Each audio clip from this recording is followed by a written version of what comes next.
নমস্কার, learning history Jayanta চ্যানেলের পক্ষ থেকে স্বাগত জানাই।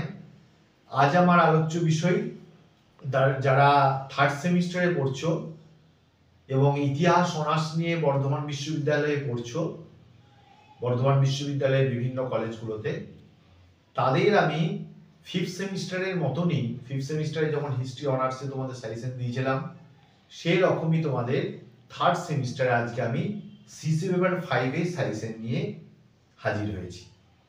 প্রসঙ্গত বলি, থার্ড সেমিস্টারে তোমরা জানো যে থার্ড সেমিস্টারে তোমাদের যে পরীক্ষাগুলো ইতিমধ্যে হয়েছে, প্রায় সব পেপারই কোশ্চেন কমন পেয়েছে, হুবহু কমন পেয়েছে, শর্ট কোশ্চেন এবং বড় কোশ্চেন। যারা শর্ট কোশ্চেন নিয়েছিল স্পেশালভাবে বা যারা আমার কাছে ব্যক্তিগতভাবে অনলাইন বা অফলাইনে পড়ে, তারা জানে যে তারা কেমন কমন পেয়েছে। এবং তোমরা জানো, যেহেতু বড় কোশ্চেনটা আমি পাবলিক করেছিলাম, আমার চ্যানেলে আপলোড করেছিলাম, সেহেতু তোমরা জানো যে কীরকম ভাবে এই চ্যানেল থেকে কীরকম ভাবে তোমাদের কমন পাওয়া যায়। সেহেতু তোমরা লার্নিং হিস্ট্রি উইথ জয়ন্ত, অর্থাৎ এই চ্যানেলটা তোমরা অবশ্যই ফলো করবে এবং পরবর্তী আরও সেমিস্টারগুলো থেকে তোমাদের উপকার পাবে। এই সেমিস্টারে যেমন পাবে, পরেও পাবে। এবং লাইক, শেয়ার, সাবস্ক্রাইব করবে। আরেকটা বিষয় বলে রাখি, আমি অনলাইন অফলাইনে পড়াই। অনলাইনেও তোমরা পড়তে পারো, অফলাইনেও পড়তে পারো। তোমরা পরের সেমিস্টার থেকে তোমরা যোগাযোগ করতে পারো। যদি কেউ বাই পোস্টে নোট নিতে চায় বা পিডিএফ আকারে নোট নিতে চায়, তারও ব্যবস্থা আছে, অর্থাৎ এককালীন নোট নেওয়ারও ব্যবস্থা আছে। সেখানেও তোমরা আমাকে ফোন করে, পার্সোনালি ফোন করে তোমরা আমার সঙ্গে যোগাযোগ করতে পারো। এরপর আমি আসি সাজেশন বিষয়ে। দেখো, সাজেশন বিষয়ে তোমাদের একটু কয়েকটা কথা বলি। সাজেশন বিষয়ে দু চারটে কথা হচ্ছে যে ফিফথ সেমিস্টারের তোমাদের সাজেশন দেওয়ার সময় আমি বলেছিলাম, আমি আমার সাজেশন করার টাইপটা একটু আলাদা অন্যজনের থেকে। কিভাবে আলাদা বা কিরকম, সেটা হচ্ছে আমি তোমাদের টোটাল যে প্রশ্নগুলো দিই, ধরো 20টা প্রশ্ন দিয়েছি, 20টা প্রশ্ন কিন্তু সাজেশনের প্রশ্ন নয়। একটা পেপারে 20টা 22টা হয়তো দিলাম। এগুলো হচ্ছে তোমাদের সাজেশনের প্রশ্ন। কোনগুলো? যেগুলো আমি স্টার মার্কস দিই, ভালো করে মনে রাখবে। যেগুলো আমি স্টার মার্কস দিচ্ছি সেগুলো হচ্ছে সাজেশনের প্রশ্ন। অর্থাৎ 20টার মধ্যে ধরো 13টা স্টার মার্কস আছে, এই 13টা হচ্ছে সাজেশনের প্রশ্ন। এইগুলো তোমাকে আগে পড়তে হবে, এগুলো ভীষণ ইম্পর্টেন্ট, কোনো কথা হবে না এই প্রশ্নগুলো নিয়ে। আর বাকি যে তোমার 20টার মধ্যে যদি 13টা স্টার মার্কসের তথা সাজেশনের প্রশ্ন হয়, তাহলে বাকি যে 7টা প্রশ্ন রইল, এটা এক্সট্রা প্রশ্ন। তাহলে তোমরা বলতে পারো যে স্যার, সাজেশনের প্রশ্নগুলো দিলেই তো ভালো, আবার কেন আমরা এক্সট্রা প্রশ্ন করতে যাব? দেখো, তোমরা মনে রাখবে, সাজেশন মানে কিন্তু হুবহু সবটাই কমন পাবে তা কিন্তু নয়।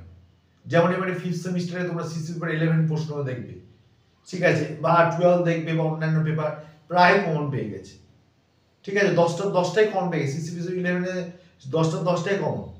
তো এই যে বিষয়গুলো, এগুলো হচ্ছে কি বলতো, অনেক সময় তোমাদের কমন পেয়ে গেল, খুব ভালো, কিন্তু অনেক সময় দেখলে যে কমন পেলে না, ওই স্টার মার্কসের মধ্যে দেখবে ওই এক্সট্রা প্রশ্নের মধ্যে তোমাদের থাকবে। তাহলে এক্সট্রা প্রশ্নটা তোমরা পড়বে কেন? তার কারণ, তোমরা যদি ওই স্টার মার্কসের প্রশ্নগুলো ভালো করে যাও, তাহলে তোমরা খুব সুন্দরভাবে লিখলে। পাশাপাশি এক্সট্রা প্রশ্নগুলো যদি একটু দেখে গেলে, তাহলে তোমরা নিজের মতো করে বানিয়ে তোমরা লিখতে পারলে, তাহলে ওখান থেকেও কিছুটা মার্কস তোমাদের বেরিয়ে এলো। হয়তো তোমাদের 4টে আর এদিকে 6টা প্রশ্ন লিখতে হচ্ছে, 6টার মধ্যে তোমরা দেখলে সাজেশনে স্টার মার্কস থেকে 5টা প্রশ্ন এসছে, ধরো সাপোজ, আর একটা প্রশ্ন তোমাদের এক্সট্রা থেকে এসছে। এক্সট্রা প্রশ্ন তুমি পড়ে গেছো, দেখো তুমি লিখতে পারবে, সবার লাস্টে লিখবে, এবং সেটা অবশ্যই তুমি যদি লিখে আসতে পারো মোটামুটি, কারণ তোমার কন্টেন্টটা যেহেতু জানা আছে, নোটের ফিগারটা তোমার জানা আছে, মোটামুটি করে গেছো তুমি, তাহলে তুমি হুবহু মুখস্থ করে না লিখতে পারলেও তুমি মোটামুটি নামিয়ে আসতে পারবে, এবং ওটা যথেষ্ট তুমি নম্বর পাবে, এটুকু বলে রাখতে পারবে, ঠিক আছে। আর শর্ট কোশ্চেনগুলোর জন্য দেখি, শর্ট কোশ্চেনগুলোর জন্য আমি বলি, আমি ইউটিউবে কোনো ভিডিও আপলোড করি না, ভালো করে মনে রাখবে। শর্ট কোশ্চেনের জন্য আমি কিন্তু কোনো ভিডিও আপলোড করি না, ঠিক আছে। তো শর্ট কোশ্চেনের জন্য আমি স্পেশাল সাজেশন করি, যারা আমার কাছে অনলাইন অফলাইনে পড়ে তাদেরকে আমি দিই। আর তোমরা যদি শর্ট কোশ্চেনের স্পেশাল ভিডিও 5, 6, 7 এবং 6 পেপারে নিতে চাও, তাহলে অবশ্যই তোমরা যোগাযোগ করতে পারো। এবং কিছু তোমার কম তোমার ফিজের বিনিময়ে তোমাদের ওই শর্ট কোশ্চেনটা সরবরাহ করা হবে, ঠিক আছে, বা তোমাদের দেওয়া হবে এক কথায়। তো তোমরা যারা শর্ট কোশ্চেন নিতে চাও তারা যোগাযোগ করতে পারো, পার্সোনালি আমাকে ফোন করতে পারো বা মেসেজ করতে পারো, তোমাদের সঙ্গে কথা বলবো। অথবা আরেকটা বিষয়, তোমরা যদি কেউ এই সাইসেন আকারে বড় কোশ্চেনের অ্যান্সারগুলো নিতে চাও তাতেও যোগাযোগ করতে পারো, তারও ব্যবস্থা আছে, বাই পোস্টে দেওয়ার ব্যবস্থা আছে, আবার পিডিএফ করে দেওয়ার ব্যবস্থা আছে, তোমরা যোগাযোগ করতে পারো। এটা তোমাদের জানানোর জন্য বলে দিলাম, তোমাদের অবগতির জন্য বলে দিলাম। তো যাই হোক, এরপর আমরা সব থেকে তোমাদের প্রতীক্ষিত যে জায়গাটা, তোমরা যে সাইসেন সিসি পেপার 5-এ বর্ধমান বিশ্ববিদ্যালয়ের সাইসেন, সেই সাইসেনের দিকে আমরা যাব। অবশ্যই তোমাদের প্রতি অনুরোধ রইল, ভিডিওটা সবটাই দেখবে, স্কিপ করবে না, ভিডিও কিন্তু স্কিপ করবে না, সবটাই ভিডিওটা একটু ধৈর্য ধরে দেখো। পরের ভিডিওগুলোতে জাস্ট আমি সাইসেনটা আপলোড করে দেবো, আমার ছাত্ররা আপলোড করে দেবে, ঠিক আছে। তো যাই হোক, তোমাদের যে সিসি পেপার 5-এ যে মানে পেপারটার নাম, সেটা হচ্ছে হিস্ট্রি অফ ইন্ডিয়া। তোমরা জানো এটা, তাহলে আমি বলে দিই, হিস্ট্রি অফ ইন্ডিয়া এটা তোমাদের 1206 থেকে 1525 পর্যন্ত পড়ানো হচ্ছে, অর্থাৎ সুলতানি পিরিয়ডটা তোমাদের এই পেপারে সিলেবাস, তোমরা জানো। আমি তোমাদের জানো, যারা আগে আমার চ্যানেল ফলো করেছো বা করো, তারা জানো যে আমি ইউনিট ধরে ধরে, চ্যাপ্টার ধরে ধরে সাইসেন দিই, তাতে তোমাদের বোঝার সুবিধা হয়, ঠিক আছে। তো দেখো, আমি ইউনিট 1 থেকে বলছি, এবং দেখো টাইপ করে তোমাদের দেখানো হচ্ছে, সেখানে তোমরা অবশ্যই সেগুলোকে তোমরা লিখে নেবে এবং আমার ভয়েসটাও শুনবে, কারণ আমি কিন্তু অনেকভাবে ব্যাখ্যা করে করে যাব কোশ্চেনগুলো, যেগুলো ব্যাখ্যা করার, সেহেতু আমার ভয়েসটা শুনবে এবং লিখবে, ঠিক আছে। দেখো, ইউনিট 1-এ আমি কোনো প্রশ্ন রাখিনি, ঠিক আছে।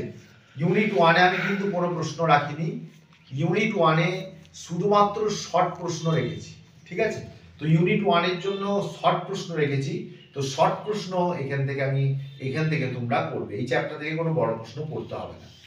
ইউনিট 2 থেকে প্রথম প্রশ্ন, কুতুবউদ্দিন আইবকের কৃতিত্ব আলোচনা করো। এটা 5 মার্কসের জন্য তোমরা করে যাবে, 5 মার্কসের জন্য করে যাবে, এবং এটা অবশ্যই সাইসেনের প্রশ্ন তথা স্টার মার্কসের প্রশ্ন। 2, দিল্লি সুলতানিকে সুদৃঢ় করার জন্য ইলতুৎমিশ কর্তৃক গৃহীত ব্যবস্থাগুলি বিশ্লেষণ করো। এটা এবছরের 10 মার্কসের জন্য আসবে, এটা 10 মার্কসের জন্য আসার সম্ভাবনা রয়েছে, এবং এটা মনে রাখবে সাইসেনের প্রশ্ন তথা স্টার মার্কসের প্রশ্ন। 3 নম্বর, গিয়াসউদ্দিন বর্মনের রাজতন্ত্রের আদর্শ সম্বন্ধে কি জানো। এটাও তোমাদের এবারে 5 মার্কসের জন্য আসার সম্ভাবনা রয়েছে, এবং এটা হচ্ছে তোমাদের স্টার মার্কসের প্রশ্ন। নেক্সট হচ্ছে 4 নম্বর, আলাউদ্দিন খলজির দাক্ষিণাত্য নীতির উপর মন্তব্য করো। এই প্রশ্নটা হচ্ছে স্টার মার্কসের প্রশ্ন, এবং এটা মনে রাখবে, এটা 5 নম্বর আসতে পারে, আবার 10 নম্বরও দিতে পারে, হয় 5 না হয় 10। তারপরে হচ্ছে 5 নম্বরের দাগে, মানে 5-এর দাগে, তোমার পাঠ্যসূচির সময়কালে দিল্লির সুলতানদের সঙ্গে অভিজাতদের সম্পর্ক আলোচনা করো। এটাও স্টার মার্কসের প্রশ্ন তথা সাইসেনের প্রশ্ন, এবং এটা 10 নম্বরের জন্য আসতে পারে। নেক্সট হচ্ছে দিল্লি সুলতানি আমলের প্রশাসনী উলেমাদের ভূমিকা আলোচনা করো। অর্থাৎ সুলতানদের আমলের পরপর তোমাকে লিখতে হবে, এই সুলতানদের আমলে উলেমাদের ভূমিকা কেমন ছিল, এটা তোমরা মুখস্থ করবে, এটা স্টার মার্কসের প্রশ্ন, এটা 10-এ আসতে পারে, আবার 5-এও আসতে পারে, ঠিক আছে। এরপরে যে প্রশ্নগুলো দেবো, এই কটা হচ্ছে স্টার মার্কসে, অর্থাৎ 1, 2, 3, 4, 5, 6টা প্রশ্ন তোমাদের, প্রথম 6টা প্রশ্ন স্টার মার্কসের প্রশ্ন দিলাম, বাদ বাকি যেগুলো 6টা দেবো এই চ্যাপ্টার থেকে, কারণ মনে রাখবে এই চ্যাপ্টারটাই হচ্ছে তোমাদের মেইন চ্যাপ্টার। গোটা সুলতানি যুগটা কিন্তু এই দ্বিতীয় চ্যাপ্টারে পড়ানো হচ্ছে, ঠিক আছে। তারপরে এই বাংলার ইতিহাস, কিছু বিজয়নগর, ইলিয়াস শাহী বংশ, এগুলো আছে, বাংলার ইতিহাস, ইলিয়াস শাহী, হুসেন শাহী বংশ আছে, ওইদিকে তোমার বিজয়নগর সাম্রাজ্য আছে। তো ওগুলোর থেকে সব থেকে ইম্পর্টেন্ট হচ্ছে এই সেকেন্ড চ্যাপ্টারটা, এবং সব থেকে বড় প্রশ্ন বেশি আসবে কিন্তু এইখান থেকে। দেখো, এক্সট্রা প্রশ্ন হিসেবে 7 নম্বর প্রশ্ন যেটা দেওয়া হচ্ছে, যে বর্মনের গঠনমূলক প্রতিভা ছিল না, এই মন্তব্যের আলোকে দিল্লি সুলতানি শাসনের ইতিহাসে বর্মনের অবদান মূল্যায়ন করো। এটা 10 নম্বর হিসেবে আসবে, এটা কিন্তু এক্সট্রা প্রশ্ন। তারপরে হচ্ছে 8-এ, রাজধানী স্থানান্তরকরণ এবং প্রতীকী মুদ্রা প্রবর্তনে মোহাম্মদ বিন তুগলকের কি কি বাধ্যবাধকতা ছিল। দেখো এই প্রশ্নটা স্টারে নেই, তার কারণ গত বছরই মোহাম্মদ বিন তুগলকের সংস্কারগুলো এসেছিল, কিন্তু এবছরে আমার মনে হয়েছে যে এবছরে যে কোনো একটা তুলে দিলেও দিতে পারে, মানে হয় মানে 5 হিসেবে, 10 হিসেবে দেবে না, মনে রাখো 5 হিসেবে দিতে পারে, যে মোহাম্মদ বিন তুগলক কেন রাজধানী স্থানান্তরে বাধ্য হয়েছিলেন, বা মোহাম্মদ বিন তুগলক কেন তামার মুদ্রা প্রচলন করেছিলেন, এরকম যে কোনো একটা তুলে দিতে পারে। 10 নম্বর এবছর দেবে না এখান থেকে, কিন্তু 5 নম্বর আকারে কিন্তু যে কোনো একটা পয়েন্ট তুলে দিলেও দিতে পারে। ওই জন্য আমি কি করেছি, এই প্রশ্নটা আমি এক্সট্রা হিসেবে রেখেছি। নেক্সট হচ্ছে তোমাদের নেক্সট প্রশ্ন, মঙ্গল আক্রমণ প্রতিরোধে দিল্লির সুলতানরা যে যে ব্যবস্থা গ্রহণ করেছিলেন সেগুলি পর্যালোচনা করো। এই প্রশ্নটা এরকম ভাবে আসতে পারে যে বর্মন কিভাবে মঙ্গল সংকটের মোকাবিলা করেছেন। যদি 5 নম্বর আসে তাহলে গিয়াসউদ্দিন বর্মনটাকে মেনশন করে দিতে পারে, তখন শুধুমাত্র গিয়াসউদ্দিন বর্মনটা লিখবে, ভূমিকা লিখবে, গিয়াসউদ্দিন বর্মনের পাঠটা লিখবে, মূল্যায়ন লিখবে। ঠিক আছে, এইভাবে তোমরা লিখবে। নেক্সট হচ্ছে দিল্লি সুলতানি শাসনের পতনে বিভিন্ন কারণ আলোচনা করো। এই প্রশ্নটা যদি ছোট আকারে দিয়ে দেয় 5 নম্বরে, দিল্লি সুলতানি সাম্রাজ্যের পতনে তুগলকদের দায়িত্ব বিশ্লেষণ করো। তুগলকদের দায়িত্ব অর্থাৎ তুগলক বংশের দায়িত্ব, তাহলে কিন্তু 5 নম্বর হিসেবে দিতে পারে। এরপর 11 নম্বরে দেখো, শাসক হিসেবে রাজিয়া সুলতান ব্যর্থ হয়েছিলেন কেন। দেখো গতবারে রাজিয়া থেকে একটা প্রশ্ন দিয়েছিল, এবছরে না দেওয়ার সম্ভাবনা বেশি, কিন্তু ব্যর্থতার কারণটা আমি রেখেছি এক্সট্রা হিসেবে। তোমরা এগুলো একটু জাস্ট দেখে যাবে, খুব ভালো মুখস্থ করে যাবে তারা, মোটামুটি এগুলো দেখে যাবে, এগুলোর বিষয়গুলো একটু জেনে যাবে, তাহলে যদি চলে আসে তোমরা লিখতে পারবে। কাকে সুলতান যুগের আকবর বলা হয় এবং কেন বলা হয়। ঠিক আছে, ফিরোজ শাহ তুগলককে বলা হয়, তোমরা জানো, এবং কেন বলা হয় এটা একটু তৈরি করে যাবে 5 নম্বর হিসেবে।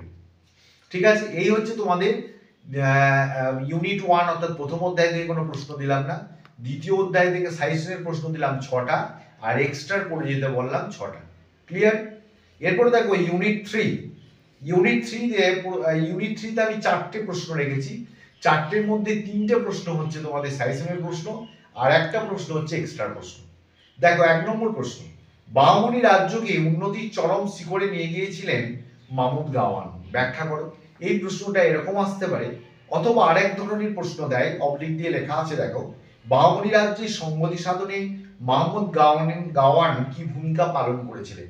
এটাই বছরে আমার মনে হচ্ছে 5 নম্বর হিসেবে আসতে পারে। 2, বাংলার সাংস্কৃতিক জীবনে ইলিয়াস শাহী বংশের অবদান আলোচনা করো। এই প্রশ্নটা কিন্তু খুব ইম্পর্টেন্ট প্রশ্ন বছরের জন্য, স্টার মার্কসের অবশ্যই প্রশ্ন, সাইজেনের প্রশ্ন, এটা 10এও দিতে পারে অথবা 5এ দিতে পারে। ঠিক আছে, যিনি কোশ্চেন করবেন তার উপর নির্ভর করছে। 3 নম্বর, বিদেশি পর্যটকদের বিবরণীর ভিত্তিতে বিজয়নগর সাম্রাজ্যের সামাজিক অবস্থা বর্ণনা করো। এটাও তোমাদের স্টার মার্কসের প্রশ্ন, এবং এটা 10 নম্বরে দিতে পারে অথবা 5 নম্বরে দিতে পারে। যদি এই প্রশ্নটা কিন্তু 10এ দেওয়ার সম্ভাবনা আছে, ওই জন্য আমি ইলিয়াস সাহেবকেও 10এও রেখেছি, 5এও রেখেছি, কারণ যদি বিজয়নগরের সামাজিক অবস্থা দিয়ে দেয় 10, তাহলে কিন্তু ইলিয়াস সাহেবটা তোমাদের 5এ ফেলতে পারে। ওই জন্য আমি ওই সিকোয়েন্স থেকে তোমাদের এগুলো করা হয়েছে। তারপরে 4 নম্বর হচ্ছে সুলতানি স্থাপত্যের উপর একটি প্রবন্ধ লেখো। ঠিক আছে, এটা 5এও দিতে পারে, 10এও দিতে পারে, খুব ইম্পর্টেন্ট প্রশ্ন। আর এক্সট্রা প্রশ্ন হিসেবে তোমরা যেটা দেখে যাবে যে বিজয়নগর সাম্রাজ্যের সাংস্কৃতিক বিকাশ বিশ্লেষণ করো। এটা 5 নম্বর হিসেবে তোমাদের প্রশ্নটা আসতে পারে, এবং এটা অবশ্যই এক্সট্রা প্রশ্ন।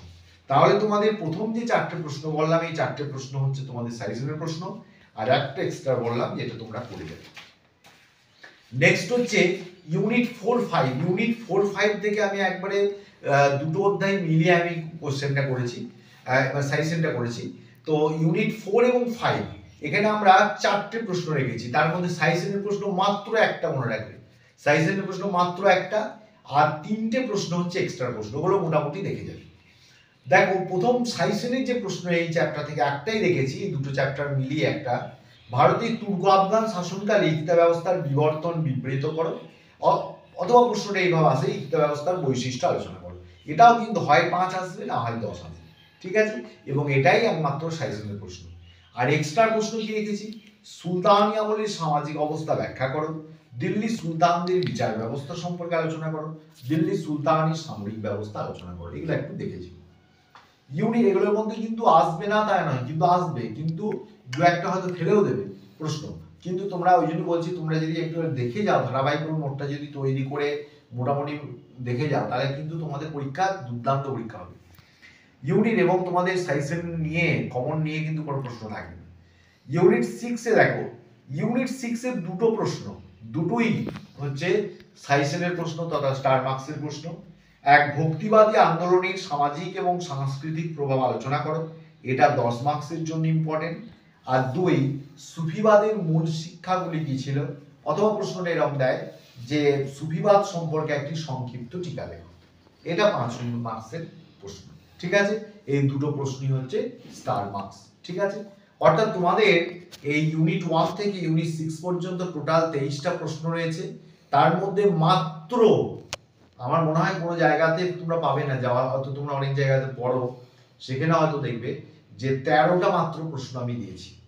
ঠিক আছে, তোমাদের ইউটিউব চ্যানেলে, আবার এটুকু বলে রাখি। তো আর আমার ইউটিউব চ্যানেলে তোমাদের 13টা মাত্র প্রশ্ন দিলাম, আর এক্সট্রা প্রশ্ন দিলাম 10টা পড়ে যাওয়ার জন্য। ঠিক আছে, তো এই জন্য বলছি তোমরা এগুলো ভালো করে পড়ো। অবশ্যই তোমাদের প্রতি আগাম শুভেচ্ছা ভালোবাসা রইল, তোমরা অবশ্যই খুব ভালো করে পরীক্ষা দেবে, এটা আমি আশা রাখি।